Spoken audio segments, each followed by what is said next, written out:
नमस्कार. Star theatres Ratnagiri या संस्थेने तू पालनहारी हे नाटक राज्य नाट्य स्पर्धेत सादर केलं.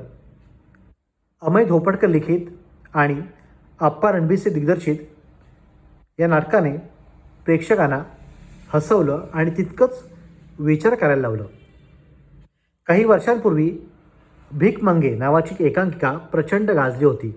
त्या एकांकिकेवर आधारित म्हणा किंवा त्या एकांकिकेचा पुढचा भाग किंवा त्याचं 2 अंकी नाटकात रूपांतर म्हणा, पण एक अतिशय उत्तम नाटक या स्पर्धेमध्ये त्या निमित्ताने सादर झालं. एक नवीन संहिता नव्या रूपाने का म्हणावं लागेल, कारण ताज्या घडामोडींवर सध्या जे समाजात घडतं आहे त्याच्यावर प्रखर भाष्य करणारं आणि प्रत्येकाच्या डोळ्यात अंजन घालणारं हे नाटक समीर इंदुरकर आणि विलास जाधव या 2 कलाकारांनी उत्तमरित्या रंगमंचावर मांडलं. नाटकामध्ये 2च पात्र होती, त्यामुळे दिग्दर्शक आप्पा रणबीसे यांची खरी कसरत होती आणि त्यांनी कुठेही त्यामध्ये कमतरता राहू दिली नाही. कुठेही वेळ जातोय किंवा कुठेही प्रेक्षकांना 2च पात्र पाहून कंटाळ येईल हे त्यांनी प्रामुख्याने टाळलं आहे.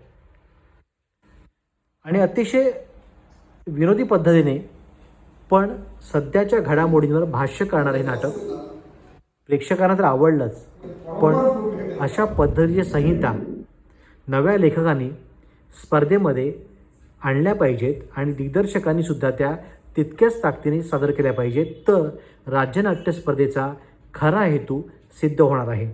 संपूर्ण नाटकाचं नेपथ्य, मुळात नाटक हे प्रायोगिक होतं, त्यामुळे नेपथ्य हे फार नव्हतं, पण अतिशय उत्तमरित्या रंगभूषा आणि वेशभूषा देऊन हे नाटक रंगवलं होतं. नाटकामध्ये सर्वच कलाकारांनी चांगलं काम केलं आहे. मुळात 2 कलाकार होते, पण नेपथ्य असेल किंवा रंगभूषा असेल, प्रकाश योजना असेल, कारण मुळात प्रायोगिक नाटकामध्ये प्रकाश योजनेची भूमिका खूप महत्त्वाची असते आणि ही भूमिका या नाटकाने उत्तमरित्या पाळली आहे. एक चांगलं नाटक, चांगली संहिता प्रेक्षकांना पाहायला मिळाली.